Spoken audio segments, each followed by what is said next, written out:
I'm excited. I'm excited about the group. I knew that we would bounce back. I'm glad they did it in the way that we did on both ends of the floor. But what we've been through, I mean, I've said it, documented it, talked about it enough, but it still feels great to anytime you can stick together through some tough times and keep fighting for one another. That's what sport is all about, and that's what teams are all about. And we got a good group of guys. That's why I love coaching this team, because they're always challenging each other and pushing each other, and they deserve a lot of the credit, if not all of the credit, by doing that, because it hasn't been easy for a lot of reasons. But the easy part of it was coaching this group, and that's what makes my job enjoyable. And Scott, Daniel Gafford, 15 points, 5 blocks in the first half. I mean, this guy's 22. He's never been in the postseason before. How do you describe that performance? Special. His athleticism. Give him credit, man. He's coachable. He wants to get better. He has an enthusiasm for the game. Smart kid, smart, quiet, but you can get some stuff out of him. He comes up with some good basketball stuff. So I like that about him. Still learning his game. I'm still learning him as a person.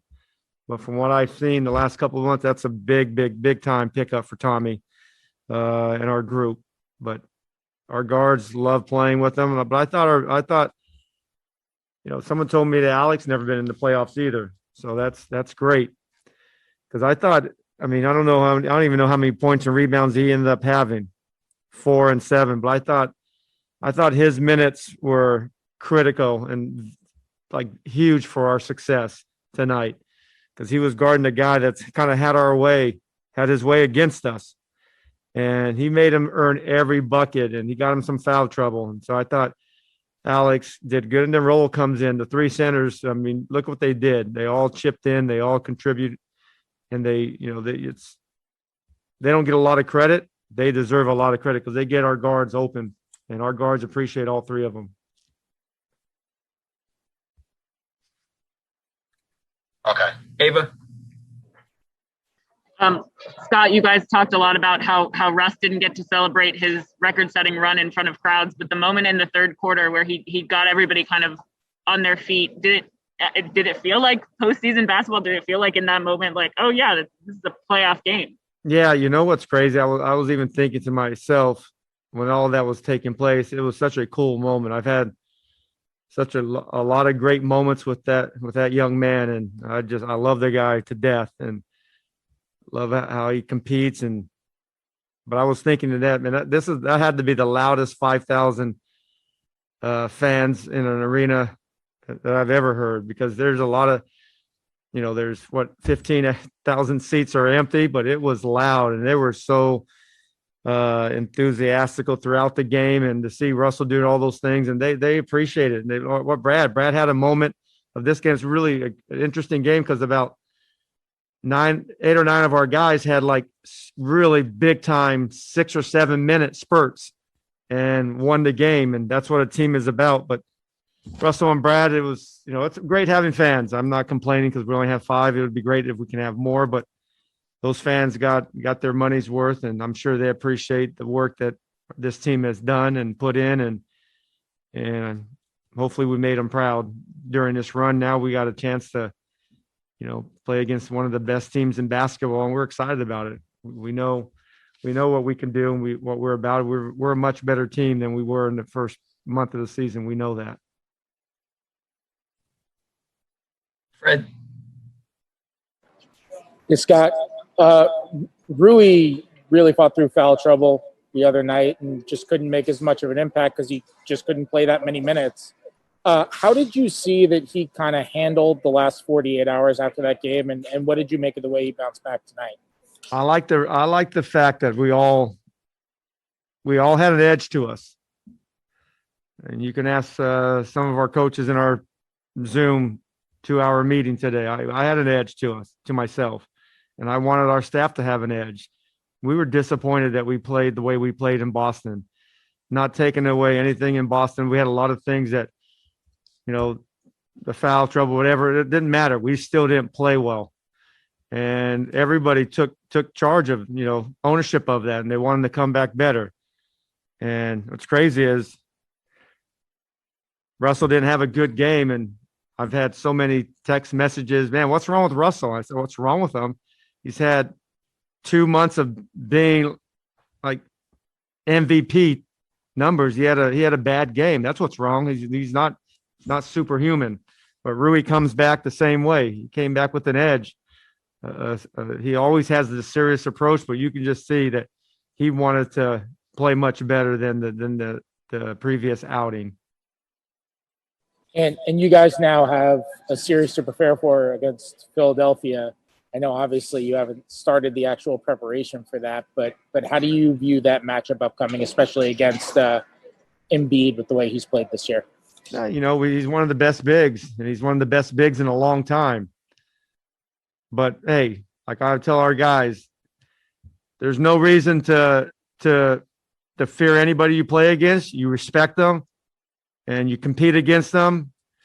They put their socks on one sock at a time on. It's like us, unless they do something different, put them both on at the same time. But I don't think so. That's some tricky stuff there. But I think what we're about, we want to play the way we've been playing. We've been really improving this last 2 months, and we know we're up.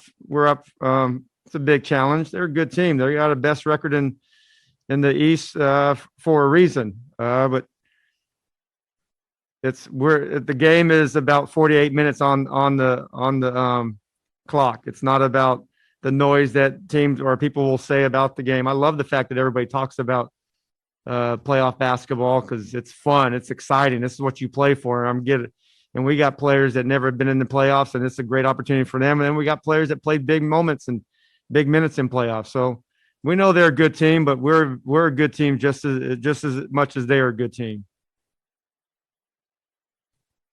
Yeah. Scott, I know we've talked about Russ a lot the last 6 weeks, but you know him probably better than any of us. What are the nonverbal cues he gives you when you know he's ready, when you know he's going to have a big game? Well, I've been around him so much now. I think I'm the only person that can talk to him on game days. And I got a new pair of Nikes tonight, and they have one side has a tag on it. I guess you're supposed to keep it on. I was about to cut it off.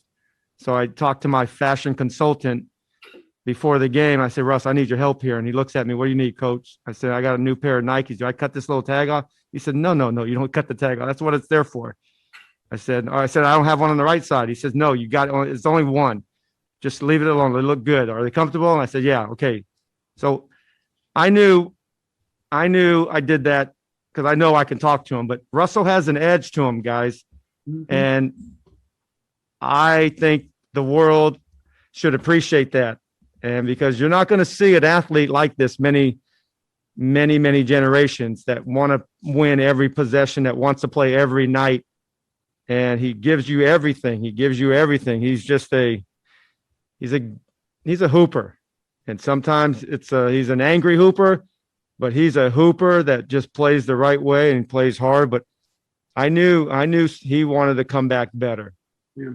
I knew he wanted to come back better, and I knew he was going to lead us to a better outing because we didn't like it, what we did. I mean, like I said, give Boston credit. They outplayed us, and they deserved to win the game, but we didn't put up we could have put up a better fight. We should have. I was disappointed in myself. Wasn't happy at all either. And in terms of what's transferable from this year with what Russ has brought to the organization going forward, what are the things that you can build on going ahead with this group? Just there's a lot of things that he brings, and I can sit here all day and tell you a lot of them, but you probably already know them. But what he brings a championship mentality, and if you've never won a championship, you can still have a championship mentality. And I play with a lot of great players and coach against a lot of great coaches, and they have it. It takes a lot of, it takes a lot of good fortune and some luck to win one. We almost won it as a group with him before, but he brings that to us, and he knows the steps that you have to do to get there. He doesn't skip steps.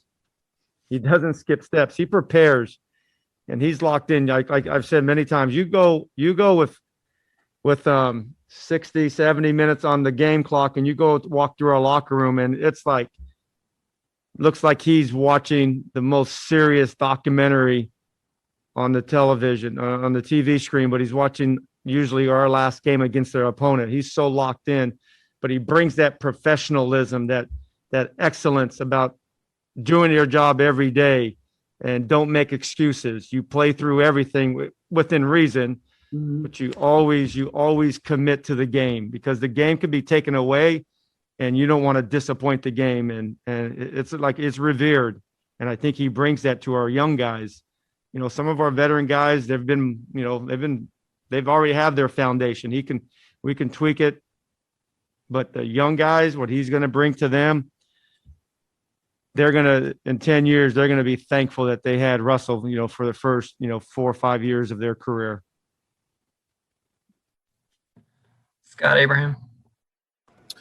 Hey, Scott, you mentioned it at the very beginning of how much this team has overcome, from COVID to the losing streaks. And I'm wondering, because you've been in the NBA for a lot of years, is this one of the more rewarding accomplishments, rewarding runs that you've ever been a part of? Yeah, and they've overcome a lot. Bad coaching, you forgot that also, right? They, you know what? I love what I do, man. I've been very, very lucky to be able to be in this NBA, and it's a privilege for 30 years. And I love playing. I love being on a team. I love competing. I love practicing. I love getting fights with teammates. I love arguing and debating with people about the game. And now I get to do it as a coach, but I love coaching this team, because we did things like other teams did probably too, but we've done things that there's no template. There's no book that we could have read. We didn't know 90% of the things that we were doing, because it was just all like we were learning it on the fly, not having practice, not having shoot around, being away from the team for 10 days, having 7 guys basically miss 3 weeks in January, and then all the injuries on top of that. But I couldn't ask for a better group of guys, and I'm thankful that I've been with it through this group, because they made it manageable, and they made it exciting. And I'm thankful to coach this group. It's a fun group to be around. They're challenging at times. They're not always easy, but they've been none of our coaches can say anything bad about any of our guys, because they compete every night. Thank you. All right, we'll take a couple more. Matt Paris. Hey, Scott, when you think about the trade back in December for Russ, I mean, is this a night that you really kind of appreciate that, just bringing him in, and when you really need to make the playoffs, you have a guy like that? Well, I can remember when we made the trade, and I knew what we were getting. Like I said, I've known Russell and his family for 13 years now, and coached them for 7 years. We had a lot of very incredible moments, and some very exciting moments, and fun moments, and tough moments, and angry moments at one another. I mean, I remember fighting him for over 1 minute. He wanted to average 35 minutes. I was fighting over him. No, you're averaging 34.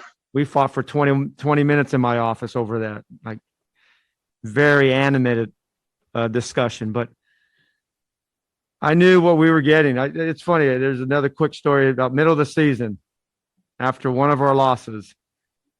And I don't know how long, I don't even remember what game, because everything just he gave a very passionate, very direct talk to the group.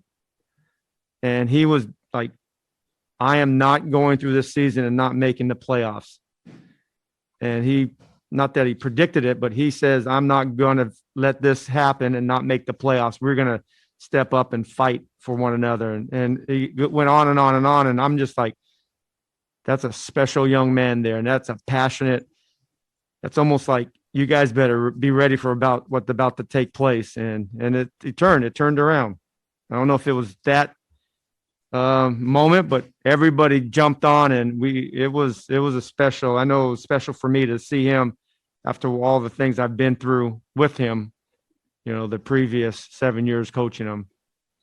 I know you don't remember the game, but do you remember like the month or anything? No, it was probably a couple months ago. Okay. I mean, I'm not saying it was right after the Phoenix game, but I know it was probably a couple weeks before that. We didn't start winning right away, but there was another awareness to what are we about as a team? What are we gonna remember this year? We're gonna remember just giving into all the craziness that took place, or we're gonna remember for all the work that we put through to fight through all the craziness that took place. And as it turned out, we're going to remember, and we still have more to add to that, but we get to remember of all the craziness that we went through and fought through and believed in each other through. Thanks. Darren? Hey, Scott. Most of the questions are already answered, but I'm sitting here looking at some of the employees in Capital One Arena, and with COVID, it ended all their jobs in here. Knowing the fact that making this playoffs is going to give them another opportunity, a couple more days to go to work. How does that make you feel? How would you describe that, or what that you think that means to them? We love them, and that's trust me, that they have not gone unnoticed. I've become friends with a lot of them, the ones I see every game, and you miss them, and that it's two things. They love being around the team. They love being in the city and in their arena and supporting our team. But it also, it supplements income as well. So it's a great. I'm so happy. Like I said, it's only 5,000, but it's better than with nobody. It was. Now that it's passed, it was the worst playing in front of nobody. It was absolutely horrible. And I'll give the NBA credit. They've tried like heck to make it somewhat exciting, and actually watching it on TV, it wasn't as bad, but coaching it and playing it, our players, and they deserve a lot of credit to play through that. But they did, but we miss having the fans. We miss having the ushers and having all the workers back. And hopefully, like I said many times, hopefully we keep adding to it, and the Capitals can add to it, and the Nationals can add to it, and we have more fans, and the businesses are back to booming like the city.